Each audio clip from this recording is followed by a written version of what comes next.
Outro dia, conversando com uma família, em determinado momento ele dá uma parada no telefone e faz assim: Marta, você está falando algumas coisas que eu estou me dando conta aqui de uma situação que eu presenciei. Ele descreve uma situação no carro, que estava o filho e mais outros colegas, e que ele de alguma maneira se incomodou com a forma como eles trataram um colega. Mas que ele sentiu incômodo, mas que ele achou que podia ser uma brincadeira de mau gosto entre pares. E aí, quando eu ouvi isso, nós dois, nos demos conta de que esse fato, junto com todos os outros que a gente vinha percebendo, era uma situação de bullying que ele não teve condições de identificar. E o bullying é assim, o bullying é uma violência invisível. É uma violência que é muito difícil dos adultos perceberem. Ele não acontece por acaso. Às vezes a gente fica pensando que é quem tem o peso diferente, quem é muito baixinho ou quem é muito alto. Às vezes é também por quem é muito inteligente. É sempre por alguma característica que o diferencia da maior parte do grupo. E esta pessoa que sofre, às vezes, ela até dá risada para poder ter um lugar entre os pares, porque a outra característica é que ele é sempre entre pares. Às vezes a gente fala,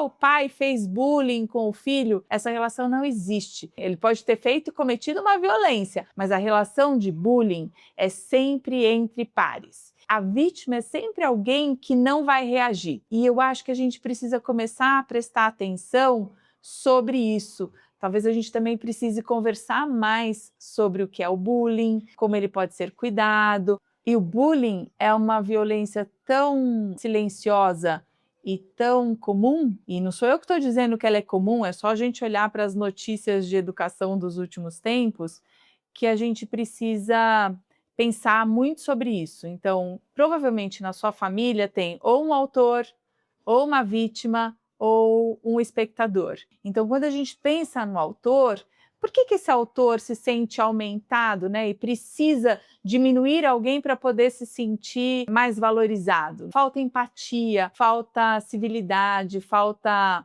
propósito. Então, ele precisa de ajuda. E é muito importante que a gente, como família de um autor, que a gente não se envergonhe do que a gente enxerga, mas que a gente compreenda ele como alguém que também precisa de ajuda. Quando a gente se dá conta disso, a gente tem uma possibilidade de trabalho enorme. A família da vítima também precisa cuidar de muitas coisas, ele precisa ser fortalecido e ele se sente merecedor desse tipo de tratamento. E a gente precisa também oferecer aquilo que lhe falta. E tem também um terceiro, que é o espectador. Geralmente, o espectador sabe mais do que os adultos que acompanham, porque sempre entre pares.